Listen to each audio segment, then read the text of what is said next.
Alrighty there, Physics 30. We are on to Chapter 15, Lesson 3. Just as a review, we've kind of covered two different models so far. The first model was the billiard ball model, right? That was Dalton. And then we have the plum pudding model.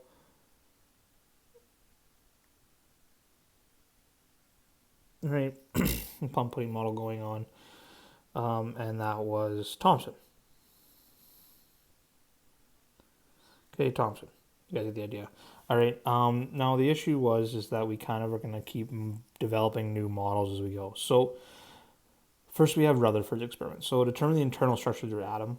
All right. So basically Rutherford kind of agreed with this, but he wanted to understand more, like how was things spaced out and all that stuff.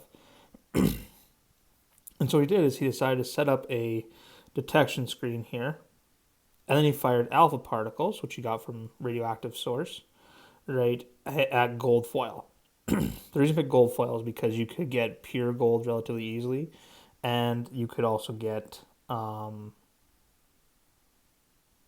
you could also make it very thin, and it would kind of stay together, right? So he wanted thin, and so what he noticed is that when he shot these alpha particles, right, the alpha particles are passing through the gold, is that some alpha particles recoiled backwards towards the source, right?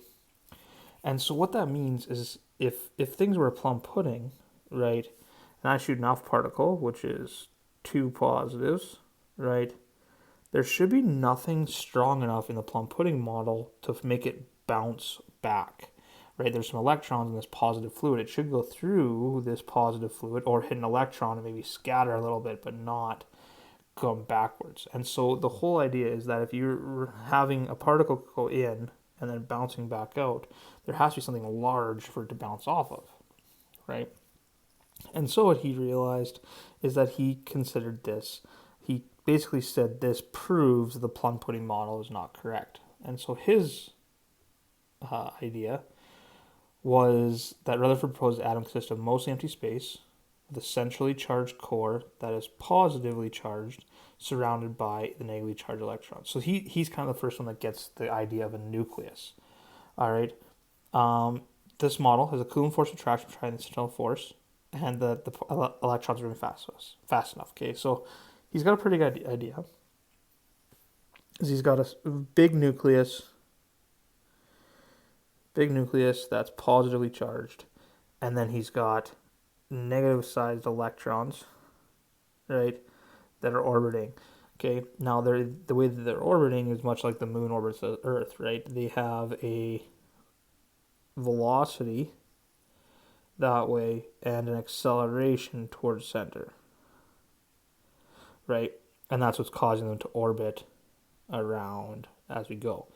Okay, that's what he says. Now, one thing that's important here is that he mentions this concept of mostly empty space. Okay, it's mostly empty space. Sorry, I'll do this. Okay, mostly empty space. That's important because what that means is that there is this idea that the atom is consistently empty. All right.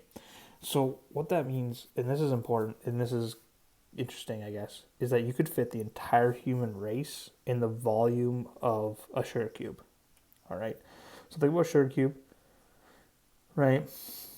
And then imagine every human being can be compressed down into a sugar cube, right? And that's because most particles are empty, all right? So that means and that kind of the idea is that the radius of the nucleus is 7 times 10 to the 15, and the atomic radius is 1.7 times 10 to the negative 10. All right, that means it's 1,000, sorry, not 1,000, 5 times 10, 5 to the power of 10 times, which is 10,000, 100,000, sorry, 100,000 times larger. All right, so what that means is if I was to draw a radius that is 0.5 millimeter, or nucleus, it's 0.5 millimeters, right? So this is the nucleus, okay, and I don't know how big your screen is, but let's say that's approximately, right, 0.5 millimeters. Okay, that means that the radius, if I was to scale it up that big, that means that the radius of the diagram right? So where the outer electron would be 50 meters away from your screen right now. Okay, so think about where 50 meters away is. That's how much, and think about everything in between that is empty, right? There's some electrons out there, but it's mostly empty. And so we realize is that basically we're like 98, 99% empty stuff, right? There's emptiness. And so even though the particles can make what seem like solids, there's still huge, huge gaps in between where stuff can pass through relatively easily. All right, so that's kind of a big concept.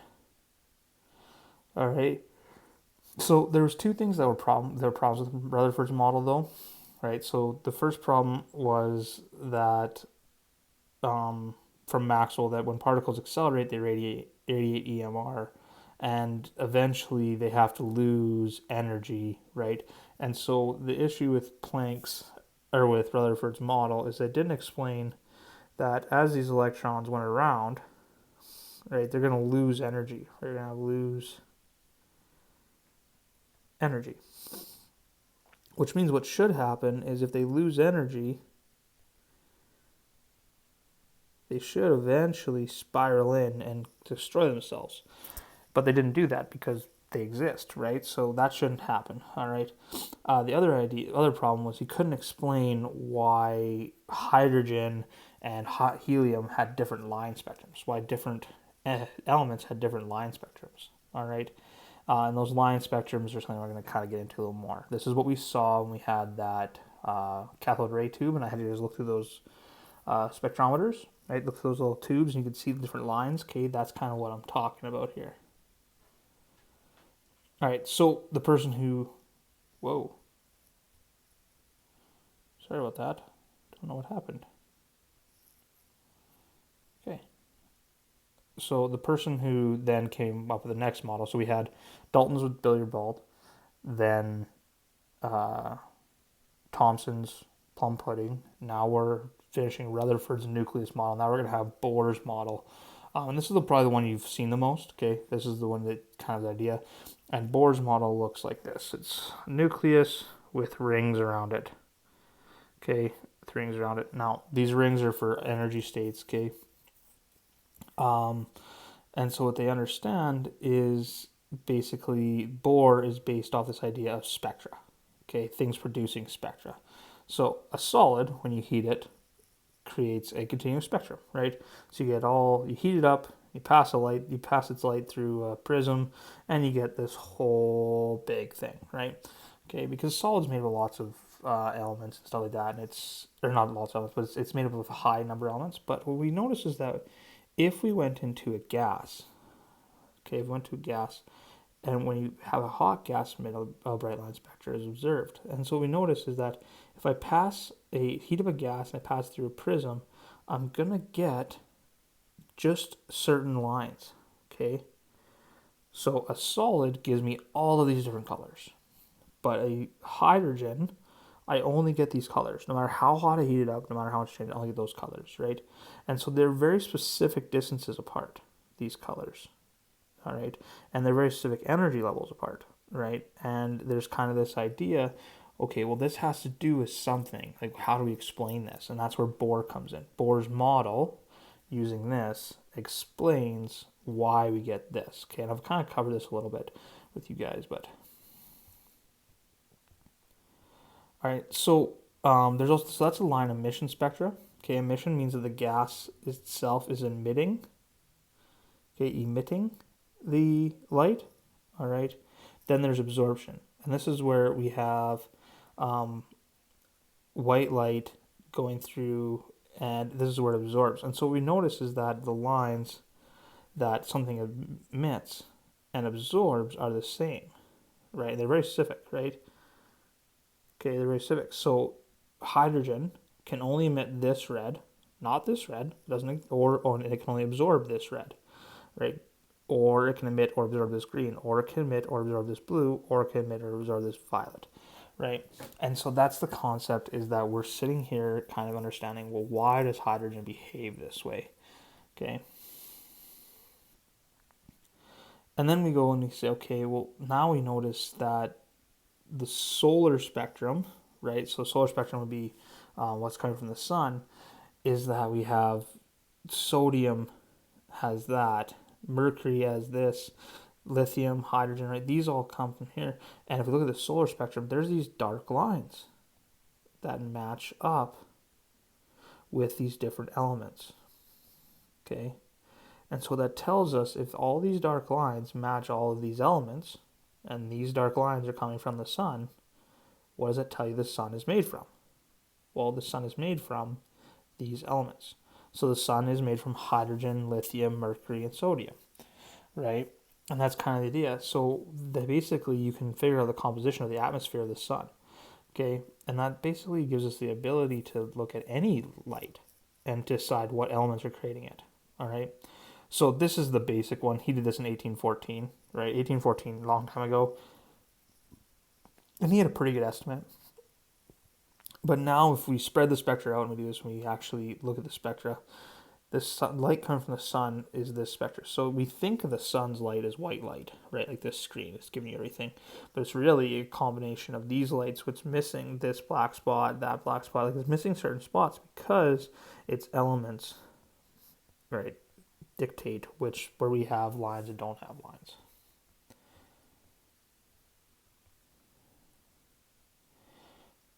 So Bohr's proposition, okay, that address these issues, right? Okay, so he's basically explaining why we get these spectra, all right?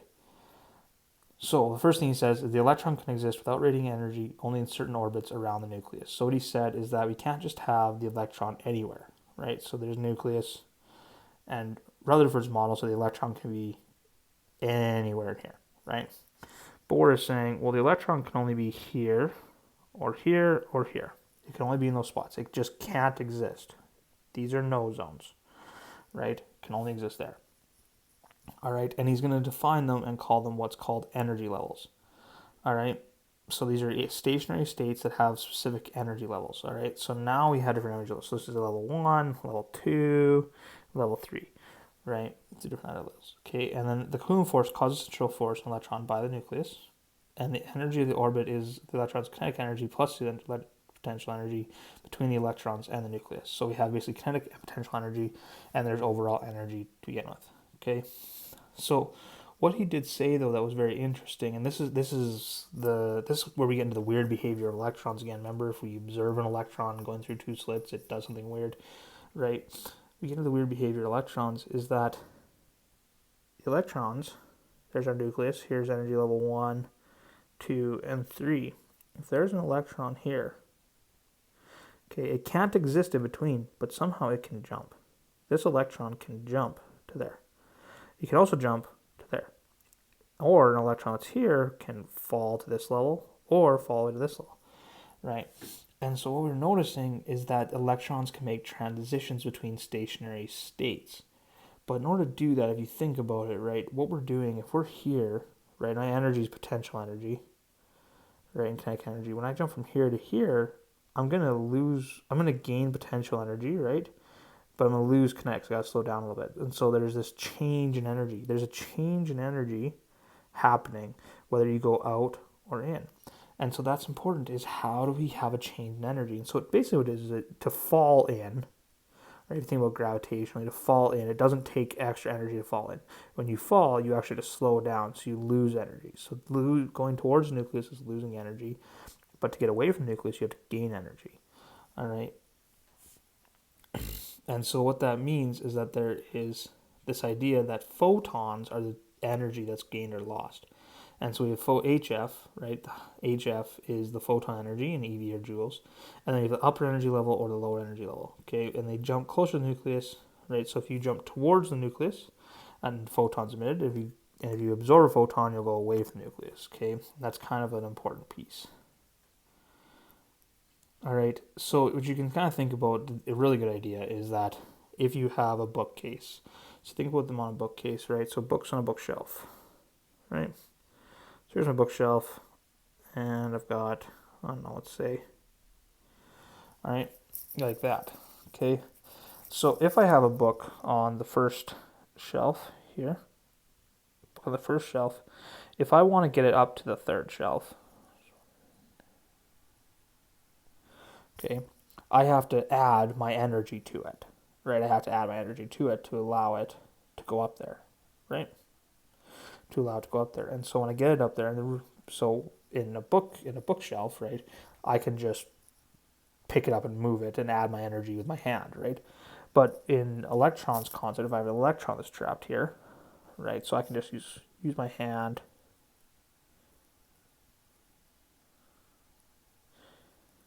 Okay, use my hand to move the book. But if I have an electron, in order for it to move up, right, I can't just grab the electron. What I have to do is I have to use a photon. I hit this with a photon, and it's going to move up, right, because it's going to gain that energy. Okay, and that's kind of how that works, right? If I want to go the other way, okay, if I go the other way, the analogy doesn't work as good. But if I want to go the other way, right, if I have an electron here that decides to go down, what's going to happen is it has to lose energy. Well, it can't lose energy by hitting something because there's nothing to hit because it's an electron, it's mostly empty space. It's going to emit a photon. It's going to send a photon out, right? The same as if you take a book from the top shelf to the bottom shelf, it's going to lose potential energy, right? And so we've got is photons hitting the electron, move it up, and if it goes down, it emits photons. All right. Okay. So we're using this equation, upper level minus lower level, right? And so that's the idea, upper level minus lower level, which means that if we have negatives, okay, it doesn't really matter if you get an upper level or no lower level. The negatives don't matter, just ignore them. Okay, what you have to know though is that if you move away from the nucleus, moving away from the nucleus takes energy, right? You have to give energy in the term of a photon. Or if it's moving away from the ground or moving towards, it releases a photon, right? So this little picture right here is kind of important. All right, you might have to reference it a little bit. Okay. All right. This is another good one. Is that this is basically the hydrogen. I know it's not super clear, but what we have here is we have two ideas. One is if I want to go up versus down. Okay, so ground state N1 is ground state, right? If I want to go down, I'm going to emit a photon, which means I'm going to have, if I have a black screen and I emit that photon, it's going to be purple, blue, indigo, red, right? If I want to go up and I press shoot light at it, shoot white light, which is all this light, the only lines it's going to absorb are these ones. And so what it is, if I'm going from 3 to 2, right? If I'm going from 3 to 2 or 4 to 3, right, I'm going to emit a photon. If I want to go from 3 to 4, I'm going to gain a photon, but those two photons are the same. So this red line right here, okay, this red line here represents energy change. Okay, this is a level change. Okay, it's level change, which means that both the red line is either going to go from, let's say they're going from 2 to 3 or from 3 to 2, right? But whether or not it's either of those, they both emit or absorb the same red line. They both emit or absorb the same red line. Okay, and so absorbing and emitting is this. So it tells you that the difference between these energy levels is always constant, right? Because the difference in wavelength is different energy level. Okay. All right. This is more. This is basically the explanation of how the Bohr model explains the difference between the Rutherford and how to accept that. Okay. This is the one that's most commonly used. All right. So that's another way to see it. Is that we have basically different transitions through the different levels release different amount of energy and different colored arrows, right? So if I'm going to go from, level 3 to 2, I will emit a red. If I go from level 4 to 2, I'll emit a green. And level 5 to 2 is blue, and level 6 to 2 is a violet, right? Okay, so those are the visible. But there's also the idea that we're not going to be just invisible light. We're going to also have ultraviolet light and infrared light and all that stuff. And so if I jump from 6 all the way down to 1, we're going to get a different energy of photon, right? Different energy of photon over here to the other thing. But we can only see these ones, right? So all of these different energy levels jump. All these different energy level jumps happen, but we really only observe these ones, right? And so that's kind of the idea. All right. This one should work in your computer if you just enable it once you do, but again, if you can't, it's okay. All right. So what we can do is we can actually use these energy levels in order to decide on the difference, or decide on what photons absorbed or emitted, right? And so you can even compare the energy levels. Now these are mapped out from previous scientific understanding. But if you look at hydrogen here, hydrogen's level 1 is at negative 13.6, right? Level 2 is at 3.4, all that kind of stuff. And you'll notice that helium, which is only one particle larger, right? Its level 1 is 54.4, and level 2, they're both 13.6. Okay, that's good. But then also there's one here, level 3.4, and there's one here, right? And so you notice that as the particles get more complex. So these are the first two elements of the periodic table. They're the least complex. Imagine when I get to something like oxygen, right? Get to something like oxygen, which has, 8 electrons, right, or 8 protons. It's going to have way more energy levels. Or if I get to something all the way of like plutonium, which is going to have tons of energy levels, right, and huge energy transitions, and that's kind of gives us this concept of what's going to give us all these different spectra. All right, so, okay. So let's kind of show it. So the first one, there's two different ways to show it. All right, there are two different ways to show this energy level diagram. The first is where the energy level at each level is given relative to the ground state. So ground state is 0. In order to move up, you would have to gain from A to B, you'd have to gain 4 electrons. From A to C, 6 electrons. From A to D, 9 electron volts. And A to, call it E. Okay, A to E, you'd have to gain at least 14 electron volts. All right. So a passing electron having kinetic energy of 7 electron volts collides an electron in the ground state of the atom. Okay, the highest energy level the electron can obtain. So let's say a passing electron has 7 eV, right? And we have an electron that is here. Okay, there's electrons here. It's got 7 eV, right? So what is the highest it can jump to? Well, can it jump to the 4?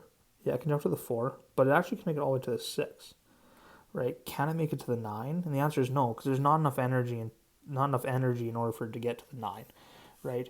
So the highest energy level it can get to is C, right? The kinetic energy of the passing electron would then be 1 electron volt, right? 1 electron volt because it's lost 6 to this electron, right? So we have a 1 electron comes in with 7. It's going to hit, and when it hits, it bumps this one up to there, and then it leaves with 1 electron volt because it lost 6 to that one, right? So the energy of the photon released as an electron has transitioned from C to B. So if it goes from C to B, how much energy is released? Well, it's a 2 electron volts, right, from C to V, because that's the difference. All right, and remember, if we're going to go up, we absorb, and if we're going to go down, we release. Okay, so just keep that in mind. Okay, there's also the second way, which is showing that the energy level is always negative. The closer electron is to the nucleus, the less energy it has. And so this is kind of the one you're going to see just as common. All right, but what really doesn't matter, whether you're going to use positive lines, positive numbers, right, or if you're going to use negative numbers. What actually matters is the difference, right? The difference between these two levels is 4, regardless if it's positive or negative. The difference is 4. The difference between this level and this level is 15, right? So now we're going to do some questions. So we're going to do part A. The energy of the photon released as an electron makes transition from D to A. So it goes from D to A, right? If it goes from D to A, it's going to release 12 electron volts because the difference between 15 and 3 is 12, okay? The energy needed to ionize. Ionize means we're going to take the electron and we're going to kick it out. We're going to get all the way. So it's at the ground state and has to get all the way to ionization, right? So the ground state to get all the way to ionization, so that's going to be 15 electron volts, right? Again, we look at the difference between 15 and 0. Okay. All right. So there's this kind of idea of So now we're going to part C. The number of photons of different wavelengths that could be possible to be produced due to an electron at D moving to ground state. Okay, so we have a whole bunch of options here, right? I could go from D to all the way to A. I could also go from D to B, then B to A. I could go from D to C, then C to A. Right? I could go D to C to B, B to A, right? And so there's kind of this idea that it can really, if it's starting at D, it's going all the way down to A, it can emit a whole bunch of different photons, right? And so the first one I'm going to just obviously do is we're going to go from D to A. Well, from D to A, right, we're going to emit 12 electron volts, right? Then I can also go from D to C to A, right? D to C to A, right? And so D to C is 5 electron volts, so that's another photon. And then from C to A is 7, so it's 7 electron volts. So we can get all those different volts, right? Okay, so this is one type of photon, another type of photon, another type of photon, right? Okay, then I can also go from D to C to B to A, right? And so I'm going to emit that 5 again here. Oh, why did I put that in E there? I'm going to emit 5 when I go from D to C. Okay, so that's the same as this one, so it's not new. Then from C to B, I'm going to emit 3. Well, that's new. I haven't emitted 3 yet. And then from B to A, I'm going to emit 4. Right, so 4. So I can emit a 12, I can emit a 12, I can emit a 5, I can emit a 3, I can emit a 4, right? What else can we do? Well, we also could go from D to B to A, right? Well, D to B is 8, which is new, right? And B to A is 4, which we've already accounted for. So what if I look at this, all the different amounts of photons I have a 12 electron volt photon, right? I can have a 12, I can have a 5, I can have a 7, I can have a 4, I can have a 3, or an 8. And so think about 1, 2, 3, 4, 5, 6. I can just have 6 different photons.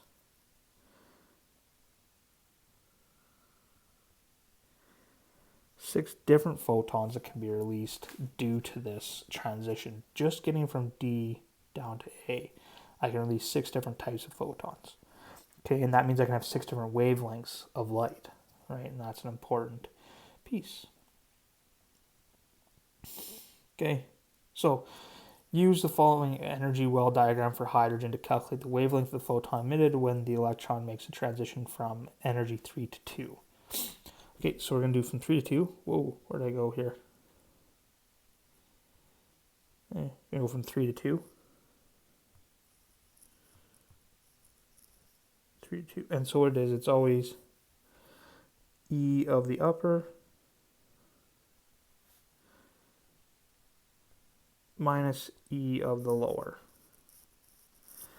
Okay, and so we're going to do negative 1.51 minus negative 3.40. All right, so we'll subtract those.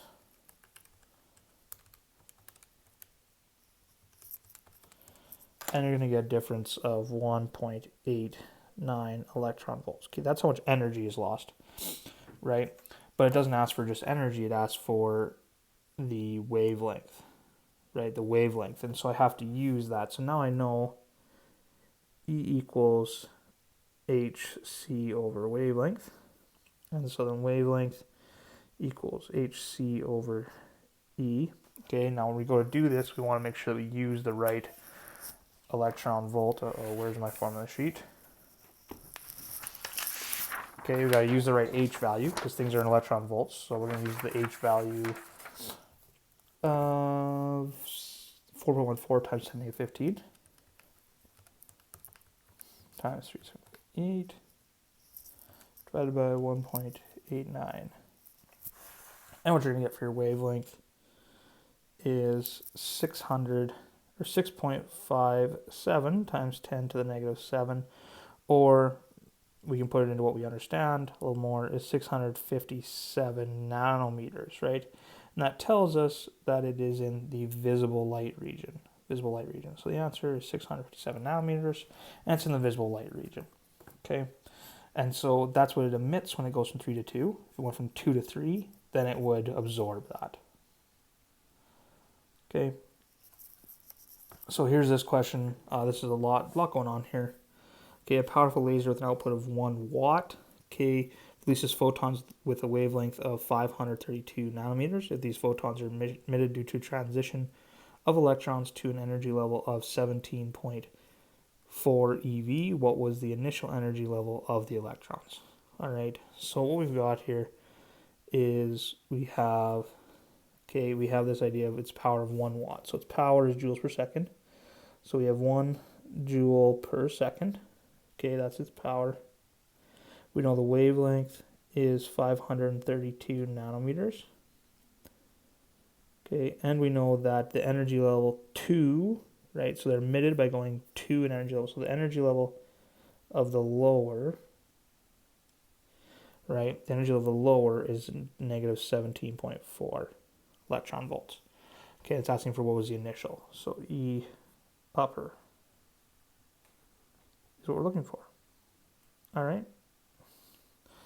So there's basically we're going to kind of use these different equations, but the idea is that we have the E of the photon always equals the E of the upper minus the E of the lower, right?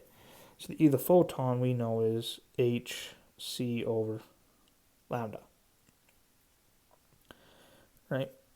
And we have the E of the upper is what we're looking for, minus the E of the lower, which is negative 17.4. All right, so what we're going to be able to do hc divided by lambda, right? So h, again, we're going to do it in electron volts, 414, e to the negative 15 times 3 to the 8, divided by our wavelength, which is 532 times negative to the negative 9. And you're going to get this 2.33, right?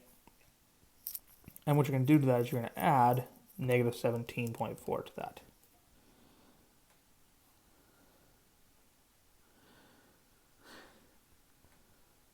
Right? And so you can add negative 17 before or subtract, it doesn't really matter. And what you're going to get is that the E of the upper is negative 15.06 electron volts. Okay, so your answer is 15.06 electron volts. All right, so if I look, there was a distraction number, right? Our distraction number was right here. It was this 1 joules, right? 1 joule per second, 1 watt. All right, we didn't need to use that. Now there probably is a part B to this question that asks, well, how many electrons are emitted per second or something like that.